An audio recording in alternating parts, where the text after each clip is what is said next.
നമസ്കാരം.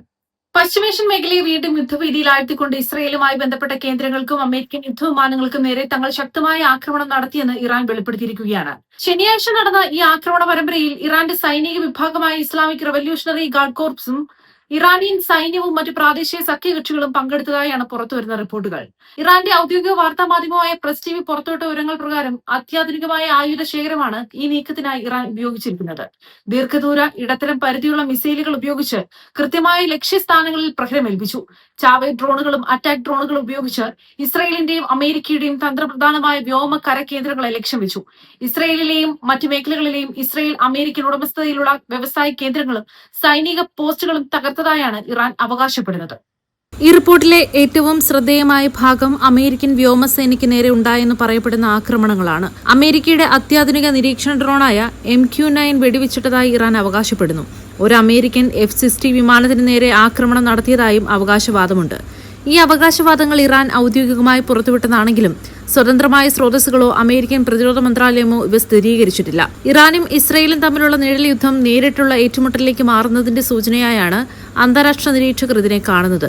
അമേരിക്കൻ ആസ്തികൾക്ക് നേരെ ആക്രമണമുണ്ടായെന്ന വാർത്ത പശ്ചിമേഷ്യയിലെ US സൈനിക വിന്യാസത്തിൽ വലിയ മാറ്റങ്ങൾക്ക് കാരണമായേക്കാം. ഇറാന്റെ ആക്സിസ് ഓഫ് റെസിസ്റ്റൻസ് എന്നറിയപ്പെടുന്ന സഖ്യകക്ഷികൾ ഒരേ സമയം വിവിധ കേന്ദ്രങ്ങളിൽ ആക്രമണം നടത്തിയത് ഇസ്രയേലിന്റെ പ്രതിരോധ സംവിധാനങ്ങളെ സമ്മർദ്ദത്തിലാക്കാൻ ലക്ഷ്യമിട്ടുള്ളതാണ്.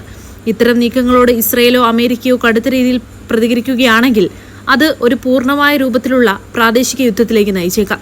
ഇറാന്റെ സൈനിക കരുത്ത് വിളിച്ചോതുന്നതാണ് പ്രസ് ടിവിയിലൂടെ പുറത്തുവന്ന ഈ റിപ്പോർട്ടുകൾ. എന്നാൽ സംഘർഷം വ്യാപിക്കാതിരിക്കാൻ ലോകരാഷ്ട്രങ്ങൾ നയതന്ത്രപരമായ ഇടപെടലുകൾ നടത്തേണ്ടത് അത്യന്താപേക്ഷിതമാണ്. സൈനികമായ അവകാശവാദങ്ങൾക്കപ്പുറം ഈ നീക്കം മേഖലയിലെ രാഷ്ട്രീയ സമവാക്യങ്ങളെ എങ്ങനെ മാറ്റിമറിക്കുമെന്നാണ് വരും ദിവസങ്ങളിൽ വ്യക്തമാകേണ്ടത്. അതിനിടെ ഇറാനിൽ ആഴ്ചകൾ നീണ്ടു നിൽക്കുന്ന കരയുദ്ധത്തിന് അമേരിക്കൻ പദ്ധതിയിടുന്നതായി വാഷിംഗ്ടൺ പോസ്റ്റ് റിപ്പോർട്ട് ചെയ്യുന്നു. എന്നാൽ സൈന്യത്തെ നേരിട്ടിറക്കാനുള്ള നീക്കത്തിന് പ്രസിഡന്റ് ഡൊണാൾഡ് ട്രംപ് ഇതുവരെ അന്തിമ അനുമതി നൽകിയിട്ടില്ല. പൂർണ്ണമായ അധിനിവേശത്തിന് പകരം പ്രത്യേക ദൌത്യ സംഘത്തെയും കരസേനയും ഉപയോഗിച്ചുള്ള മിന്നൽ ആക്രമണങ്ങൾക്കാണ് അമേരിക്ക ലക്ഷ്യമിടുന്നത്. നിലവിലെ സാഹചര്യങ്ങൾ നേരിടാൻ സേന സജ്ജമാണെന്നും ഏത് അടിയന്തര സാഹചര്യത്തിലും പ്രതികരിക്കാൻ പ്രസിഡന്റിന് മുന്നിൽ എല്ലാ സാധ്യതകളും തുറന്നിട്ടുണ്ടെന്നും സ്റ്റേറ്റ് സെക്രട്ടറി മാർക്കോ റൂബിയോ വ്യക്തമാക്കി. സൗദി അറേബ്യയിലെ പ്രിൻസ് ഓഫ് സുൽത്താൻ എയർബേസിന് നേരെ നടത്തിയ ഇറാൻ ആക്രമണത്തിൽ മിസൈൽ ഡ്രോൺ ആക്രമണമാണ് സ്ഥിതിഗതികൾ വഷളാക്കിയത്. ഈ ആക്രമണത്തിൽ 10 അമേരിക്കൻ ഉദ്യോഗസ്ഥർക്ക് പരിക്കേറ്റിരുന്നു. ഇതിനു പുറമെ യമനിലെ ഹൂതികൾ കൂടി ഇറാന് പിന്തുണയുമായി രംഗത്തെത്തിയത് വലിയൊരു യുദ്ധഭീതിയിലേക്കാണ് നയിക്കുന്നത്.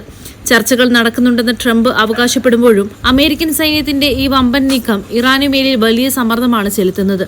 അതിനിടെ ഗൾഫ് മേഖലയിൽ സമാധാനവും വികസനവും വേണമെന്നുണ്ടെങ്കിൽ അമേരിക്കയും ഇസ്രയേലിനെയും സ്വന്തം മണ്ണിൽ നിന്ന് അകറ്റി നിർത്തണമെന്ന് അയൽ രാജ്യങ്ങളോട് ഇറാൻ പ്രസിഡന്റ് മസൂദ് പെസഷ്കിയാൻ പറയുന്നു. ഗൾഫ് രാജ്യങ്ങളിലെ അമേരിക്കൻ സൈനിക താവളങ്ങൾ ഉപയോഗിച്ച് ഇറാനെതിരെ ആക്രമണം നടത്തുന്നതിനെതിരെ അദ്ദേഹം കടുത്ത ഭാഷയിൽ അന്ത്യശാസനം നൽകി.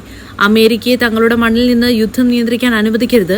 ശത്രുക്കളെ സഹായിക്കുന്ന നിലപാട് തുടർന്നാൽ അത് അമേരിക്കയുടെ സുരക്ഷയെ ബാധിക്കും. ഇറാൻ ഒരിക്കലും ആദ്യം ആക്രമിക്കില്ല. എന്നാൽ രാജ്യത്തിന്റെ സാമ്പത്തിക അടിസ്ഥാന സൗകര്യങ്ങൾ ലക്ഷ്യം വെച്ചാൽ ശക്തമായ പ്രത്യാക്രമണം ഉണ്ടാകും. നിലവിൽ അമേരിക്കൻ നീക്കങ്ങൾക്ക് പകരമായി ചില ഗൾഫ് കേന്ദ്രങ്ങളിൽ ഇറാൻ തിരിച്ചടി നൽകുന്നുണ്ടെന്നും അദ്ദേഹം സൂചിപ്പിച്ചു.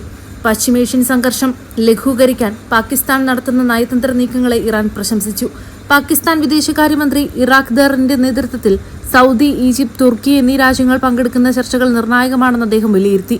അമേരിക്കയുമായുള്ള ചർച്ചകൾക്ക് പരസ്പര വിശ്വാസം അനിവാര്യമാണെന്നും സുരക്ഷയാണ് ലക്ഷ്യമെങ്കിൽ വിദേശ ശക്തികളെ മേഖലയിൽ നിന്ന് പുറത്താക്കണമെന്നും പാകിസ്ഥാൻ പ്രധാനമന്ത്രി ഷഹ്ബാസ് ഷെരീഫുമായുള്ള കൂടിക്കാഴ്ചയിൽ പെസഷ്കിയാൻ ആവർത്തിച്ചു.